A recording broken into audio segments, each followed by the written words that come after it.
Allah.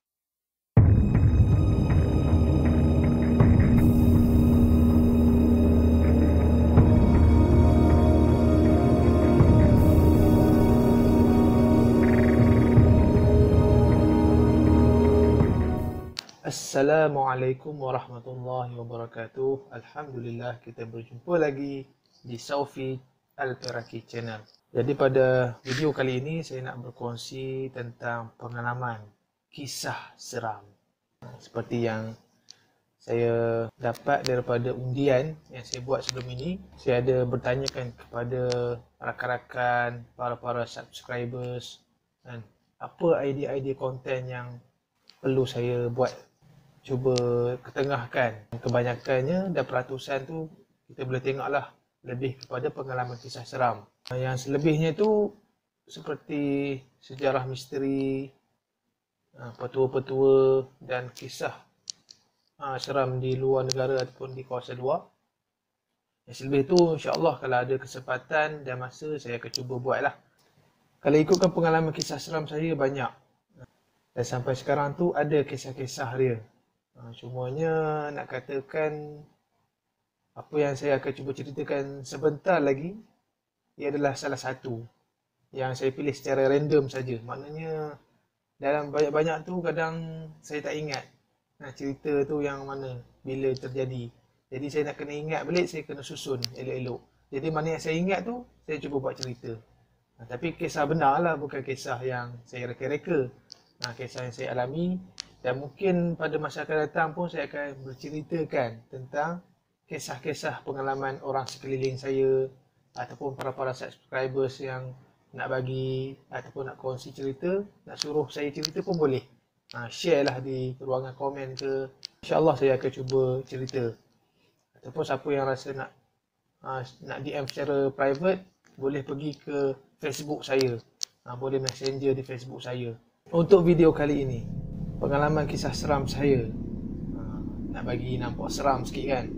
Jadi pengalaman kisah seram saya ini terjadi semasa saya berada di universiti, tempat saya belajar dulu.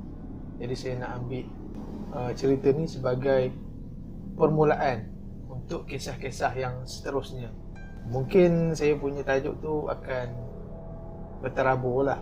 Mungkin kisah sekarang, kisah dulu, kisah pertengahan, asalkan dia kisah seram. Jadi seperti mana yang anda semua lihat, tajuk yang saya bagi ini adalah berkaitan dengan gangguan yang pernah saya alami. Okey, kisah seram ni berlaku di tempat asrama saya. Masa tu saya tinggal di asrama tahun 2012 macam tu. Saya baru masuk, awal-awal masuk universiti masa tu, 2012. Saya belajar dulu di salah satu universiti di Johor. Bilik asrama tu ada 2 orang saja, maknanya saya dengan kawan saya. Dan kawan saya ni orang Terengganu. Nama dia Rashidan. Tak apalah saya mention nama dia, tak apa. Tapi kalau pesakit-pesakit yang saya nak ceritakan tu, saya tak akan mention lah. Jadi kebiasaannya macam saya masa tu baru lagi menjadi seorang perawat. Tahun 2011 diijazahkan oleh arwah Tuan Guru Dr. Haruddin. Sempatlah saya dapat ijazah daripada dia. Nak dikatakan masa tu saya dah ada sedikit ilmu. Saya pun sambung belajar di Johor. Dan sebagai seorang perawat tu kita bersedialah apa-apa kemungkinan yang berlaku kan. Biasalah kita tahu di universiti ni akan berlaku lah histeria, gangguan, apa semua tu. Memang seperti yang saya jangka, ada yang memanggil, ada yang orang kata minta bantuan, pertolongan, yang mana yang kenal saya lah. Dia panggil saya untuk merawat gangguan-gangguan yang jadi di sekitar universiti. Dan pada satu ketika tu, saya dapat satu kes di luar kawasan universiti. Dan kes ni kes orang luar, orang tempatan. Ada seorang wanita ni, dia ada masalah. Dia punya period dia tak henti-henti keluar darah. Dia macam masa tak tentu lah. Ada masa yang tiba-tiba dia keluar banyak, ketul-ketul apa semua tu. Jadi dia selalu mimpi yang buruk-buruk kan, mimpi binatang, ular apa semua tu. Jadi kita nampaklah tanda-tanda gangguan tu ada. Bila tanda gangguan tu ada, kita cuba buat rawatan pada dia. Pada masa tu saya baru habis kelas. Petang tu macam pukul 6 lebih lah saya pergi ke rumah dia di luar kawasan U tu. Saya naik motor. Saya pergi, saya sampai, saya rawat lah. Seperti biasalah bila orang yang ada tanda-tanda gangguan ni, dia ada menunjukkan simptom-simptom macam kerasukan lah kan. Cumanya kerasukan tu tak kuat, cuma ada. Dah ada benda pada tubuh wanita tersebut. Kita pun buat rawatan, bacaan doa apa semua. Nak pendekkan cerita, selesai, dan kita bagi dia buat amalan apa semua, baliklah. Masa tu dah nak dekat pukul 7, nak dekat maghrib lah. Terus balik ke asrama, tak ada singgah mana-mana. Masa tu mungkin saya lupa lah. Sebab kalau ikut kaedahnya, kaedah rawatan ke ataupun kita pergi sesuatu tempat yang berisiko, yang mungkin kita merasakan ada benda-benda macam ni, maknanya benda yang saya maksudkan, jin-jin, syaitan, hantu semua ni, dia akan mengikuti kita. Disebabkan itu kita kena singgah mana-mana dulu sebelum kita balik terus ke rumah. Contoh kita singgah ke kedai runcit ke, kedai restoran ke, supaya dia ingat itu rumah kita. Jadi apabila saya terus balik ke asrama, saya pun macam letih lah, tak perasan apa semua kan. Tapi nak masuk bilik asrama tu bagi salam lah kan. Sebab dalam bilik tu ada rakan saya, Rashidan. Jadi saya bagi salam, saya masuk. Masa tu saya bersiap lah, pergi mandi apa semua, nak siap solat. Lepas tu nak sambung study. Masuk malam tu, saya pun bersembang dengan rakan saya Rashidan tentang macam mana keadaan tadi, tentang topik-topik lain lah kan. Saya bersembang sampai satu masa tu kawan saya ni, Rashidan, dia tidur terus. Jadi macam saya tengok dia dah terlelap tu, saya pun ready lah nak tidur juga. Jadi saya pun tutup lampu. Masa tu saya dah baring. Saya tak baca lagi lah doa tidur apa semua, tak baca lagi. Bila dah baring tu, sebelum saya tidur saya dengar lagu. Dengar ni pakai earphone ni. Lama sikit tu dah ada rasa nak mengantuk. Saya pun cabut earphone. Sebelum nak tidur tu saya zikir, Subhanallah walhamdulillah wala ilaha illallah Allahu akbar. Zikir, pejam mata. Pejam mata tu dalam 5 saat macam tu lah kan. Subhanallah walhamdulillah, pejam. Dalam 5 saat macam tu, saya buka mata balik. Allah, saya nampak ada satu lembaga hitam yang besar. Cuba untuk hempap saya nampak tu dalam 2-3 saat macam tu lah. Saya nampak dia macam ni keadaan dia. Nak tekam saya, nak tindih macam tu. Itu orang kata first time lah saya nampak benda tu dekat. Tapi dalam masa kejap lah, tak lama, nak menunjukkan dia ada je. Sempatlah kita sebut Allahu Akbar. Kita Allahu Akbar tu kita tepih macam ni. Saya tepih macam ni, Allahu Akbar. Hilang terus macam asap. Bila dia hilang tu, saya beristighfar, astagfirullahaladzim. Saya tak ingat benda tu macam mana, keadaan macam mana. Jadi gambaran tu saya masih ada lagi kan. Sampai saya lukis lah. Ni keadaan dia macam ni. Nampak tak? Ini hitam putih je lah. Tapi saya ada colour kan. Mungkin boleh tengok lah di tepi video ni. Tapi saya dah ada edit bagi warna kan, bagi nampak warna. Ini yang saya lukis sendiri. Semua hitam lah kan. Rupa dia hitam, berbulu lebat, hitam, besar lah. Badan dia lebih kurang 2 kali ganda besar manusia. Maknanya lebar badan dia. Dan saya nampak badan dia separuh macam tu je. Separuh macam tu. Bawah tu macam tak nampak lah kan, sebab nampak atas je. Kita nak tekam saya, nak tindih saya. Lepas tu saya shock lah. Mungkin masa balik daripada merawat tu, dia mengikut sampai ke bilik asrama. Dan pada malam tu saya ingat dan saya anggap benda tu dah berakhir. Saya terus nak tidur lah, baca doa apa semua, baca ayat kursi, tidur, okey, selamat, tak ada apa terjadi. Malam esoknya saya terkena lagi gangguan. Gangguan macam mana tu? Semasa saya nak tidur tu, saya kebiasaan lah, nak tidur tu saya pakai selimut.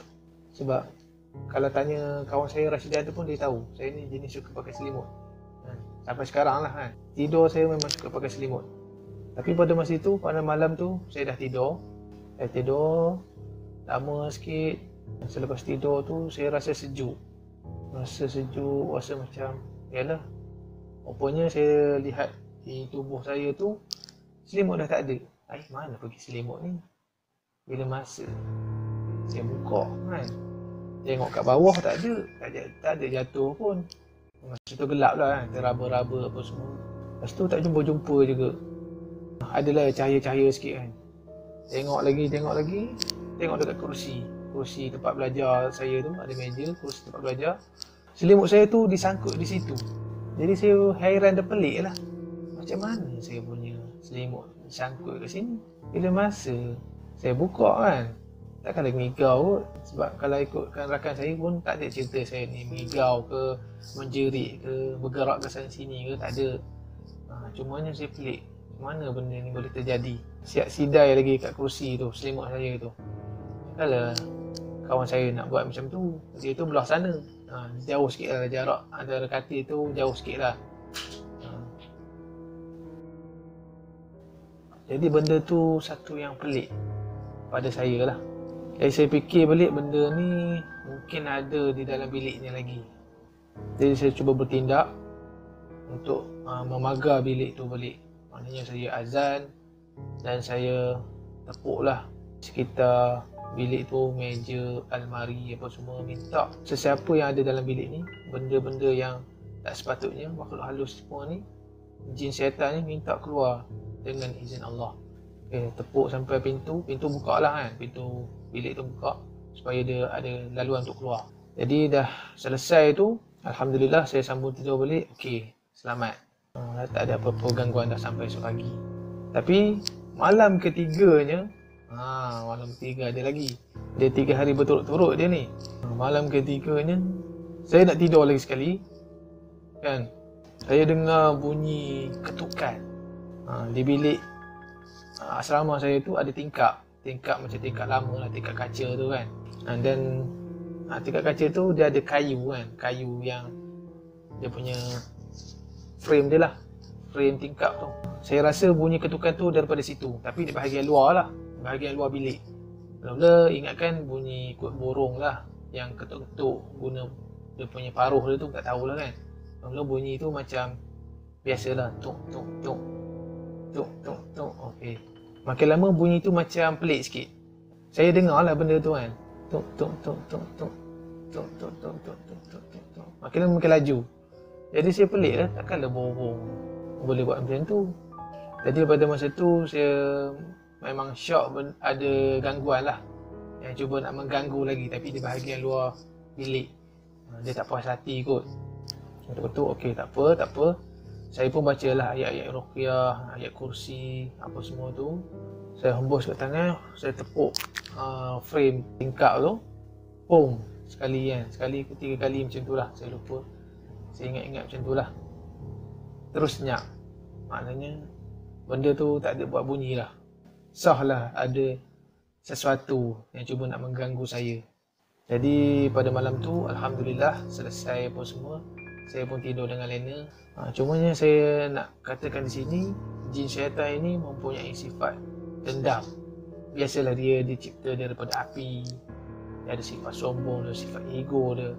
Bila kita mengganggu sesuatu yang tak ada kena-mengena dengan kita kan, mungkin hak dia ke, mungkin perempuan tu dia suka kat perempuan tu, kita mengganggu dia, kita keluarkan dia marah lah. Tapi dia tidak mampu untuk memudaratkan diri kita sepenuhnya. Dia cuma ganggu luaran je, tak ganggu dalaman. Itu salah satulah cerita kisah seram saya yang mana saya nampak depan mata satu lembaga hitam yang besar. Sebab saya sebagai perawat ni nak kata nampak tu adalah, tapi bukannya nampak untuk saja-saja. Dia nampak tu akan ada secara tiba-tiba.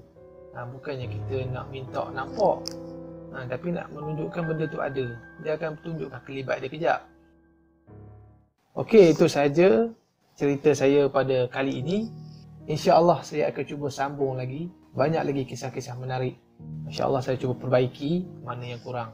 Tapi saya nak katakan di sini, setiap kali saya bercerita, saya akan cuba lakarkan supaya anda semua pun dapat gambaran apa yang saya pernah nampak. Jumpa lagi di video akan datang. Assalamualaikum warahmatullahi wabarakatuh. wabarakatuh.